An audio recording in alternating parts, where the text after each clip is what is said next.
Today I'm meeting with Rebecca Lucille, and you are, how would you describe yourself? You are a counselor, therapist?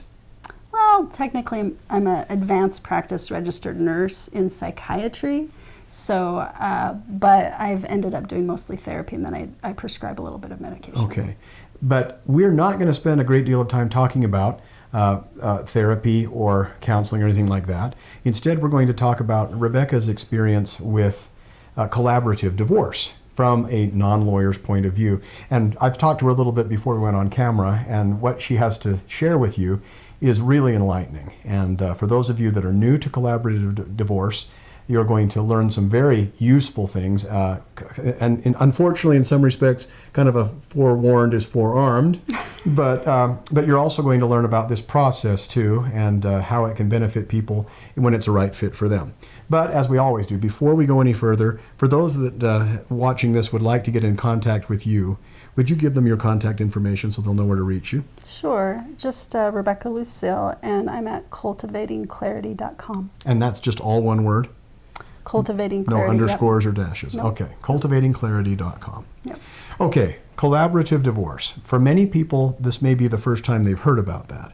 And a lot of times, even if a divorce comes as a bolt from the blue for people, once they've kind of picked themselves up from the shock, they will learn about things as they interact with friends and family members, as they're looking for a lawyer or as they're looking at the paperwork. Mm-hmm. And so they may have heard that, well, gee, you know, I want to avoid the legal system if at all possible. It's expensive and it's time consuming and it's risky and you never know if you're going to get a fair shake. And so you may hear about mediation.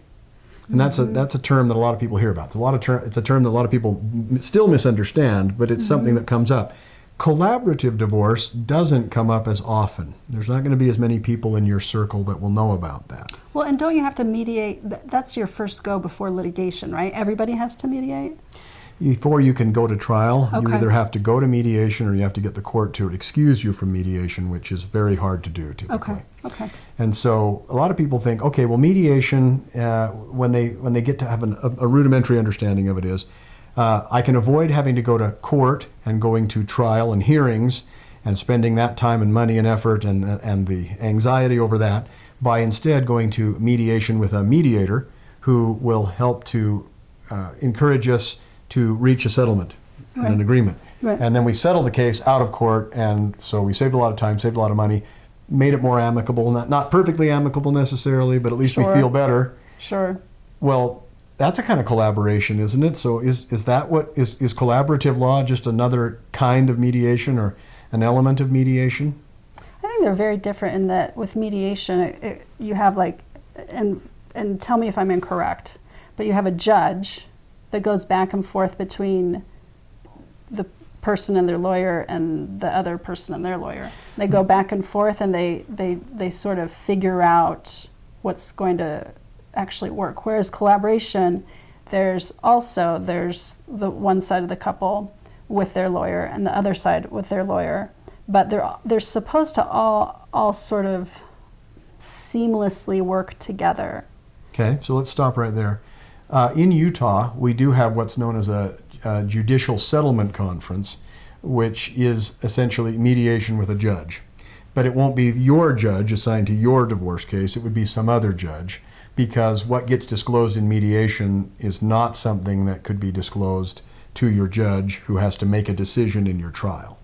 So they would get another judge. So if you have Judge Lucille and Judge Johnson, if it's your case, Smith versus Smith, you might ask me to meet with the Smiths and try to negotiate that. Okay. I can't come back and tell you what happened, but if we reach an agreement, then that gets put on the record. But if we don't, then I just come and say, hey, I'm sorry, they didn't settle. Okay. That way, they tried, but you're untainted, and nobody made any disclosures that you weren't supposed to know about or can't consider when you reach your decision in trial. Okay. So a mediator can also be, and typically is not the judge, you can do a judicial settlement conference, or you can hire just a regular mediator.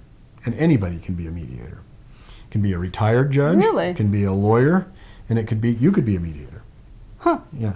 And you don't even need to get a license or anything like that. But I'm just saying, so for people that are new to this, a mediator is just someone who helps people sit down and work through this. Now, people that are not lawyers or retired judges or court commissioners who are serving as mediators, I don't want to say anything bad about them other than the fact that they aren't lawyers. So sometimes non-lawyer, non-legally trained mediators might help the parties reach a settlement that is not legally enforceable.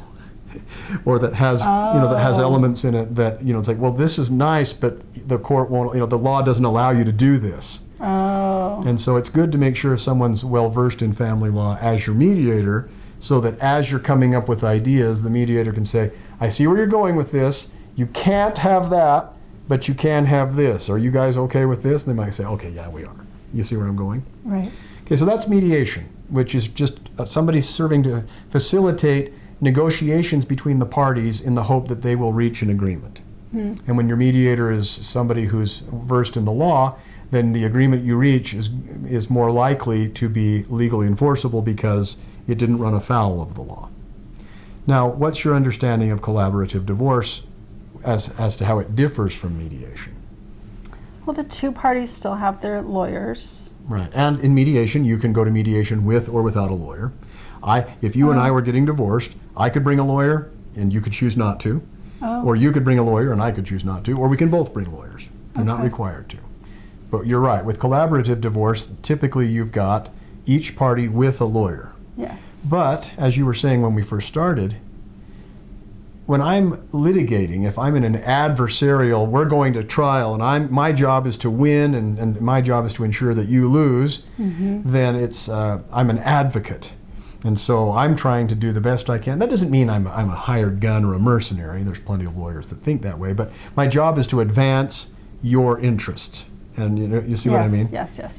What is the role of the lawyer in collaborative divorce? How is that different? Well, it seems different in that there's the two lawyers, but it's like a group effort. That's the idea, is that each lawyer is being paid by their certain party, but it's almost like each lawyer is an advocate for the entire process. That's a great way of putting it. In other words, I don't see you, if you and I are the lawyers, I don't see you and your client as opponents. Right. But as we all have a mess that we want to clean up, and it's in our interest to help each other so that we might all mutually benefit. Right. I don't have to sacrifice myself for you. Right. That's not what collaborative divorce is. But it is trying to find out, it's like, do I really need to do this just because I can? Seems like... Well, may I stop you there? Yeah. Because I don't have to sacrifice myself. Well, if there's been an imbalance in the relationship, it will carry forward in the collaborative effort. What I mean by that is, what I've seen. Collaborative divorce doesn't require somebody to be a martyr to the cause, right? You can make a mature decision that may mean that, like, well, if I went to trial, I could do even better. But it's like, no. But I'm doing this because I choose to, because I see a benefit. I think it's designed to be that way. Yeah. But I have seen it where when there's actual abuse in a relationship, where there's one person just expected to give everything. So what you're saying is... just sort of, whatever happened in the relationship can sort of just play out. One of the dangers of collaborative divorce is that just because you call it collaborative divorce and just because of the intent, yes, doesn't mean that the dynamic will suddenly become a level playing field. Right. So one of the problems with collaborative divorce, no fault of collaborative divorce itself, is weak people come in to the collaborative process in a weak position and may stay yes. there. Strong or people get worse, and strong people may come in at a strong position and exacerbate that. Yes. So simply because you're desiring to have an even playing field doesn't mean it will be. Absolutely. Just because we came to collaborative. And that's a good Absolutely. point. So one thing we talked about off camera was collaborative divorce works well for people that may not really need collaborative divorce. In other words, if you get along that well, if the dynamic is that good, then maybe you can just work it out between you. But the goal of collaborative divorce is to help people maybe get out of their own way so that they come up with a resolution that is realistic and workable. Yeah. Right? Yeah. As opposed to, well, this is legally enforceable. It's like, yeah, but I can't do it. It's like, you can force me to pay, but I don't have the money, or you can force me to pick up the kids or hand the kids over. But it's like, it's not working. People are unhappy. The distance between our homes is too great, or I lost my... Whereas collaborative divorce is saying, I want what's fair, but I want what's fair for everybody, because in a way, when you are feeling good about the settlement that we've reached, then you're going to participate in, you're going to comply with the orders that we came up with voluntarily, as opposed to just having to have the threat of being sanctioned and punished hanging over you all the time, like compelling you to do stuff. Right. You're saying, it's like, this is hard, but I chose it, and I also am aware that this is the best I could have come up with under the circumstances. I'm more likely to comply. Right. Well, and ideally, I think it could make, say, co-parenting easier if the professionals involved are successful in moving people into a better place. But I think what you've seen and what I've seen is it's all so soft and there's no teeth to it. So if you really have a rigid person involved that isn't willing to give, well, it's really going to fall on the person willing to the person that really wants out of the relationship. And maybe even to the point to move along. That they'll blame the weaker person, saying, look, look, I gave something, now it's time for you to give. Absolutely. Or I knew you'd be difficult here, or I knew you wouldn't see reason. Absolutely. Or stuff like that. Okay, yeah. That's a problem.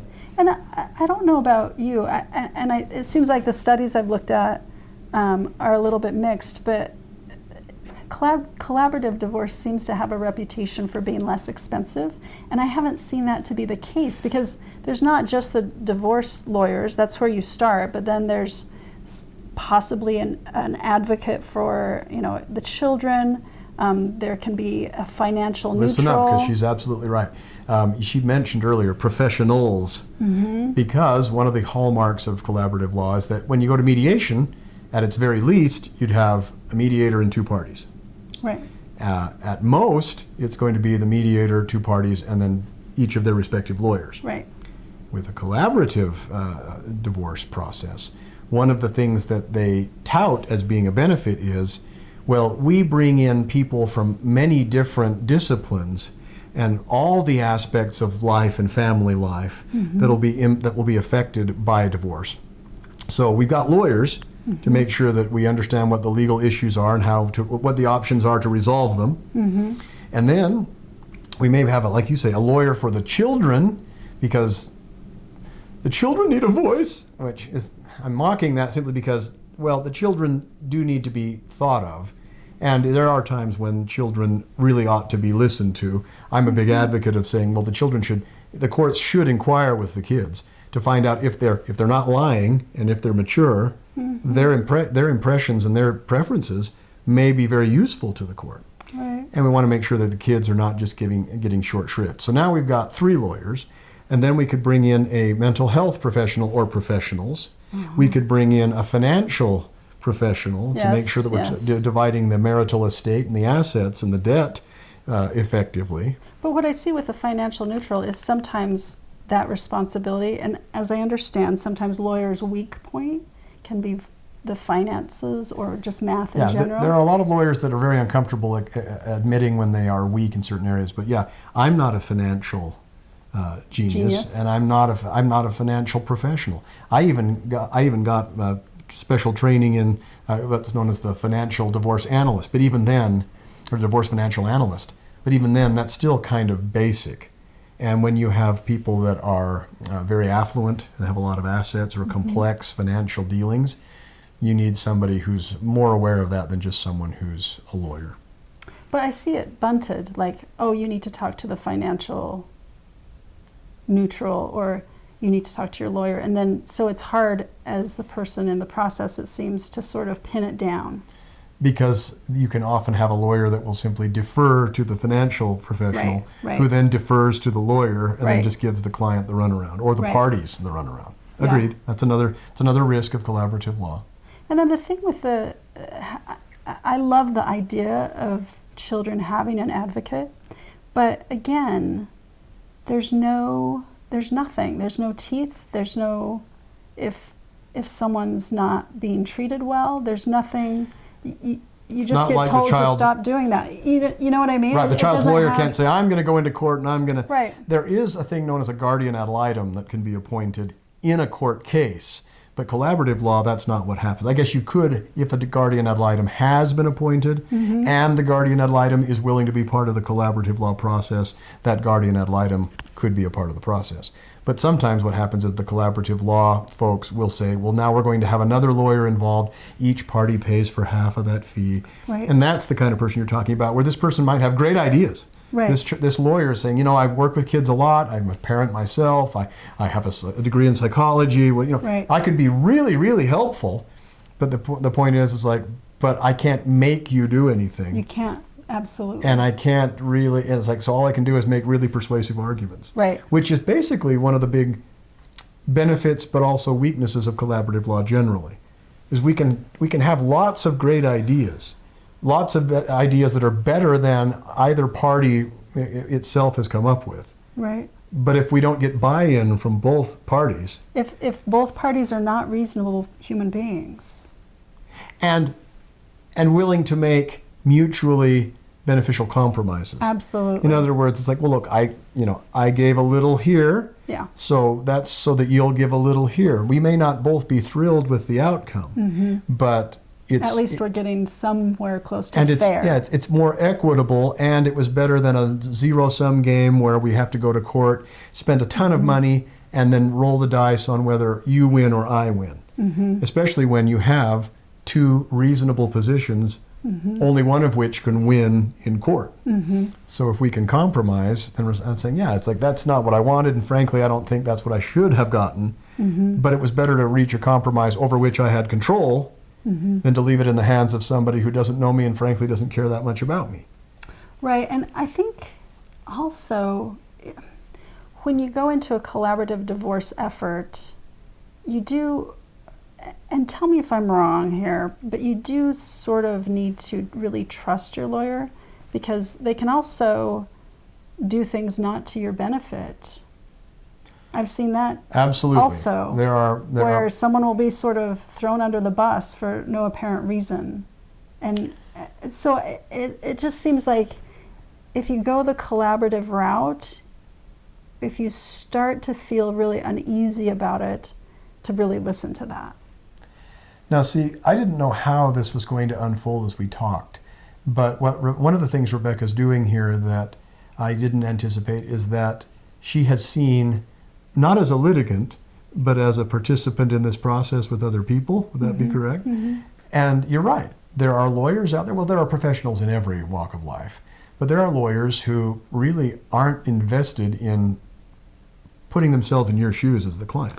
Right. Hey, this is what I would do if I were in your shoes, and because of my knowledge and expertise, I will do what I can to advance that interest because this is good and right, and you can make a legally persuasive argument for it. Instead, there's often that, I think you're running out of money. And so what used to be a bad idea now seems like a much better idea because I can wrap this up and be done before I have to work for free. Yeah.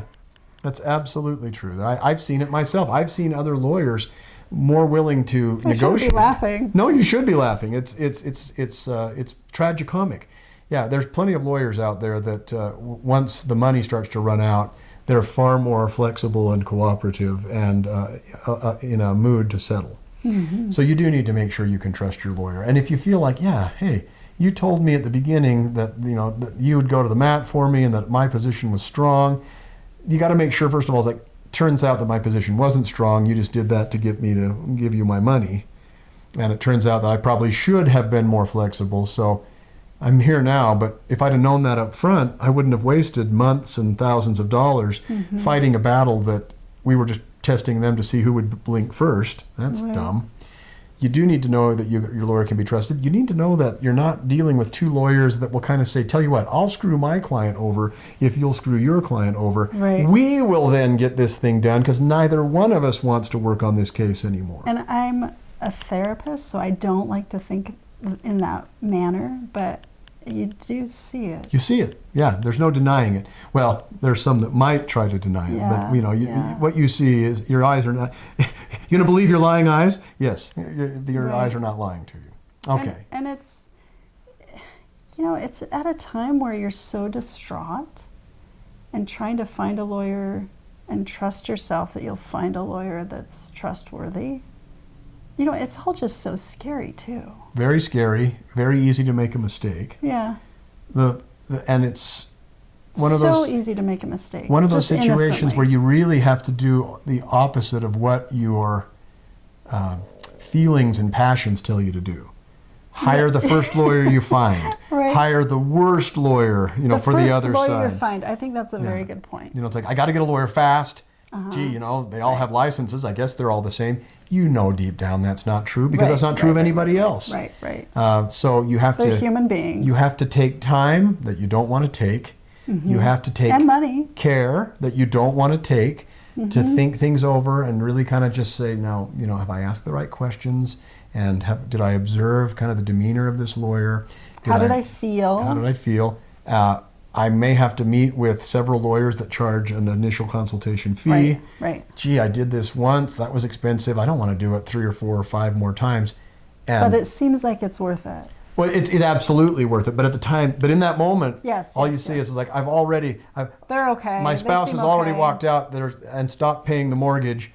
I don't have a job, or I only have a part-time job, or my spouse makes more of the money, or whatever the reason. Yes. The last thing I need is like, what? Better to hire just any lawyer than go without. Not true. Right. So you're right. You have to take time that you don't want to take. You have to take care and deliberation that your judgment's already clouded, and the last thing you want to do is to be thinking. Just grieving. Yeah, that's what I mean. It's clouded. You're grieving. You want to hand all that over to somebody else who, I'll do the thinking for us, baby. And there are lawyers that are more than happy to sell that to you. Yeah. But then what you're doing is they're like, yeah, I'm going to do the thinking as to what works for me as the lawyer. It's like, I could write this letter, but that will take a long time, and I don't want to do it. So I won't. And then I'll tell the client, I could have done that, but it wasn't really necessary. So you want to watch out for those kinds of people. Yeah. That's correct. Yeah. So I think at bottom what we're talking about here is collaborative divorce can work. And when it works well, it works wonderfully. If there's an equality in the relationship already, But where there's inequality in the relationship, or where you don't have 2 lawyers that are vested in the process and really are looking out for collaborative, and true collaboration means, and there's Mark Baer has written about this a lot. And Mark and I differ on a lot of things, but he's written great articles about collaborative law and what it takes to be truly effective. And where it breaks down. And one of the things, I'll paraphrase him, was that collaborative law is not just reaching compromise. That's settlement, and there's a lot of successful settlements. But collaborative law requires me, I really have to I want to think in your best interest. That doesn't mean I subsume your best interest to mine, or in my best interest to yours. Right. But I really am looking out for you. I'm kind of like saying, you know what? And not just pretending to. Yeah, not just pretending to. It's like, what? How does Rebecca feel? What is Rebecca wanting? What does Rebecca need? What does Rebecca need that she may not even be aware she needs, but I'm aware of? And then I have to check myself. It's like, okay, so I'm really upset that she had that affair. But that's water under the, if that were the situation. You didn't have it. But you know what I mean? Like, but I'm very upset. It's like, okay, but you know what? That's water under the bridge. I can't change that. Right. I can only stay angry for so long, but that's not going to. Maybe forever. What I mean is my anger isn't going to help change anything here. Yes. And I've got to say, it's like, all right, and you know what? Whether she was right or wrong, something drove her to do that. If it were mental illness and she just has bad impulse control, then I need to empathize with that. If it was that she felt unloved, it's like, well, it's true, I wasn't around very much, I was really busy. Or if it's because I'm kind of a narcissist, do you see what I mean? I have to think about, it's like, you know what, there are things that motivated her, there are things that motivate me. And Mark's point is, a true collaboration is, we're working for each other's mutual best interest. That we see by benefiting you, there's a benefit to me, and even if I'm not doing it just to benefit me, but I'm just trying to care, and we're trying to like Gwyneth Paltrow. We're trying to uncouple, but we're trying to do that in a, what was it called? Conscientious uncoupling or conscious uncoupling. I really am trying to make this rather than just a split where we just took a cleaver and broke us apart. Mm-hmm. We really did try to do so in a way that reduced the damage. That's an important element that a lot of people in collaborative law just confuse with, it's just another way of compromising. Yeah. As you can imagine, very few people in a divorce situation are willing to consider their soon-to-be ex-spouse's interests And needs. And it's very hard for a lot of people to muster a lot of concern, right? For them, when there's so much to worry about myself. Right. Would that be accurate? Yeah, I think with couples, there's still, ironically, quite a bit of love in the relationship, and that's actually painful to part from someone you actually love. Certainly. So there's just a lot of mixed up stuff in there, right? What would you suggest people do if they find collaborative divorce, the idea of collaborative divorce appealing? What would you tell them to do? What would be a few mental checklists to go through so that they're not going into a situation that'll make matters worse for them, and so that they will also maximize the benefits of collaborative divorce? That's a good question.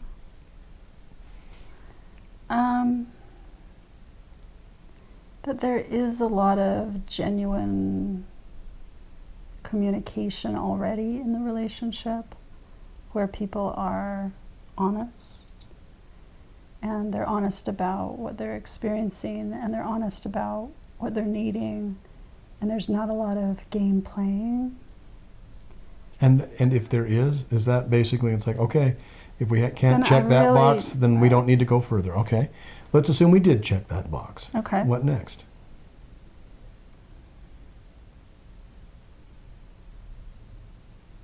Well, people are generally honest, and they're not playing games, and they wish each other generally well.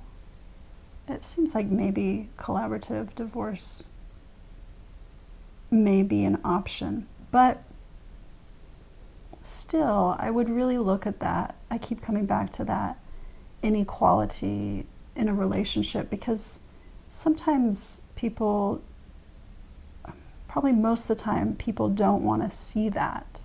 They don't want to see that their relationship has been unequal. They want to feel like just that it's been good in some ways. And of course, that's in any relationship, there's some good in it, or else they wouldn't be sticking together. But even if there's been inequality with not knowing anything about the finances, or something where you've been really kept in the dark the whole time, like maybe you do kind of trust your partner, but he or she exercises outsized control. It's like, oh, he yes. or she is honest, not hiding money. If there's but we go on vacation where sense of control, we go on vacation where he or she wants to go. We live where he or she wants to live. We buy what he or she wants to buy. Mm-hmm. It's like, yeah, this person's actually pretty savvy and reasonable and honest, mm-hmm. but not really interested in making me happy, right? And not really interested in doing the things I like to do. And maybe not even seeing that person. Right, not even seeing it. Yeah, either seeing it and not caring, right. or just not even bother to care enough to see it at all. Right. And so if you don't have in other words, if there's a power imbalance that you're not prepared to push against, if you're the weaker party, that's a good that way to doesn't put check it. the box either. Yeah, if there's some sort of fear, or if you feel like you have to protect your partner, I would say no. Which is, interestingly enough, one of the reasons that people in those power imbalances will often hire a lawyer, because they can defer that, saying, hey, just tell me what the situation is, mm-hmm. and I will advocate for what's fair. Mm-hmm. I don't know, I feel uncomfortable about that. I know you do. Are right. you man or woman enough to understand that you're too close to it to have that professional detachment? Right. If you can at least understand when I tell you, hey, you're entitled to this under the law, It doesn't mean you must get it. You can ask, you can accept less. But if you understand what you're entitled to and you want it, but the only reason that you're afraid you won't get it is because you're too weak to do it, weak-willed, too afraid, to whatever it is, then I would say, and you're a lawyer and I'm not, but I would say too raw, too vulnerable. that's what I'm saying. Yeah. Like, well, then at least you had the sense to realize I'm weak here. Maybe I won't be forever, but I need help. That's where a lawyer can be a help to somebody in a good way. And you don't have to, you can do it with a clear conscience, because what you're saying is, I have a blind spot, I have a weak spot. I don't want that to dog me for the rest of my life as a result of this divorce. I don't want to make bad decisions. So I'm hiring somebody that will understand better than I myself do what's fair. And I would and then fight for it. Yeah, I would translate that to therapy speak as when you have parts of you that have not been healed and have not been addressed.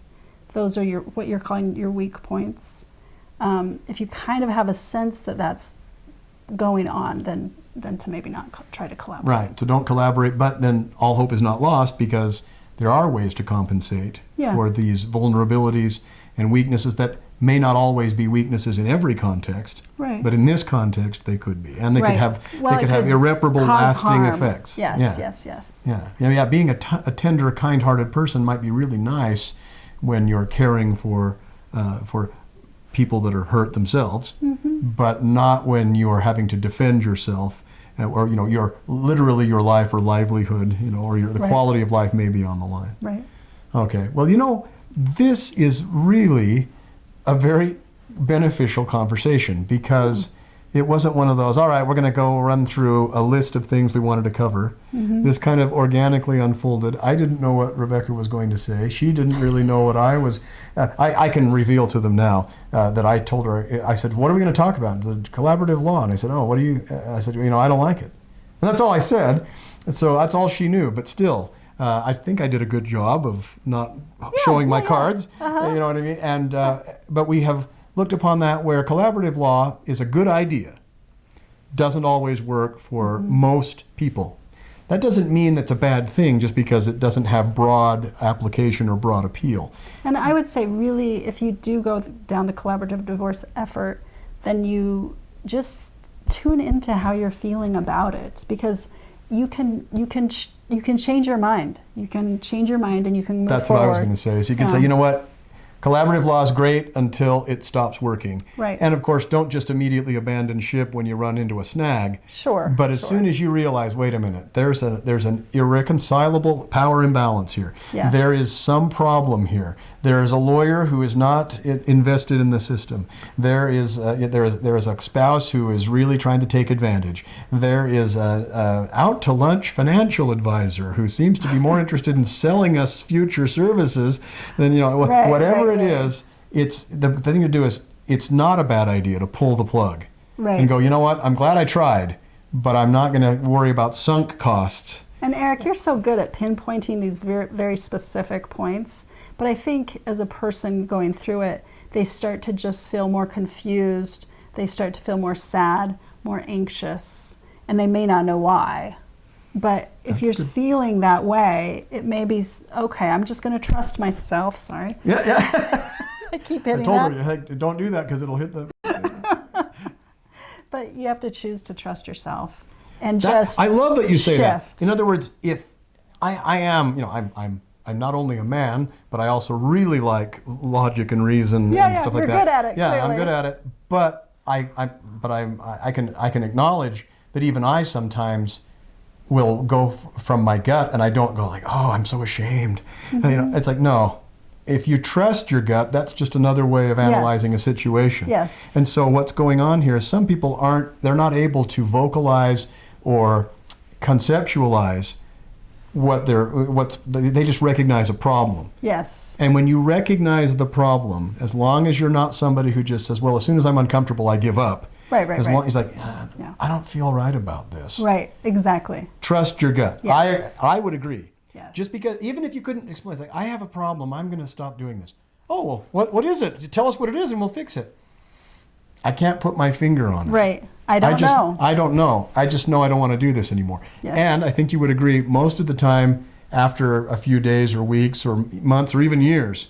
One day you Yes. wake up and go, now I know what it was. I really felt uncomfortable. Now I can tell you what it is. And I've had that happen myself. Where it's like, boy, am I glad all have. I got out of that situation. And then either the situation exposes itself, like the client, it comes out as being just this really unreasonable, terrible person, or it turns out that the process was corrupt or something like that. But it's like, I didn't know what the problem was. I didn't know, but I knew. But I knew there was a problem. Yeah. And one that I needed to, that justified me getting out. Yes, I second that. Now, again, don't just let your feelings rule you because you're conflict averse, or because as soon as I'm uncomfortable, I give up on stuff. Then you're just a loser. But when you're right, but when you're somebody who's like, I've tried, I wanted this to work, and I gave effort. I had skin in the game, and it's because I have skin in the game. And it's not feeling that right. I don't think this is right. I'm going to abandon this. Right. Yeah. Whether you can explain the reasons why, like, because you're unfair, or because I didn't get enough time, or because you used the wrong formula, sure. Right. But if you can't put your finger on it, that doesn't mean you won't be able to later. And trust your gut. I agree. This has been really good. And unfortunately, folks, if you're kind of like, well, gee, I really would have liked it if you could have just reduced it to 7 bullet points. I understand that. There's a certain crowd that likes that, and I do too. But I hope you kind of saw, as this unfolded, that there's a way of thinking about this. There's a way of approaching your divorce, and you've got to think about how these things affect your judgment and how you make decisions, and what process will or will not work for you. Right. I appreciate that. And being honest about it. Yeah, that's what I mean. In other words, like really, because if fooling yourself, you deserve. Right. If you believe in a faulty system, you're going to get a faulty outcome, and it's your own fault. And you deserve to be. Maybe I can use fault in a sentence one more time. Yeah. Faulty. You just deserve to be safe and taken care of. And of course, I don't mean that in any huge, sweeping way, because the law is not going to take care of you. But you deserve to feel comfortable to some degree, safe in the process.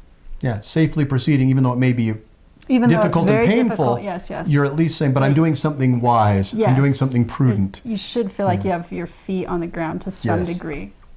Well, for those that would like to talk with you further and would like the benefit of your views and expertise, would you tell them once again your name and your contact information? Yeah, Rebecca Lucille at, cultivatingclarity.com.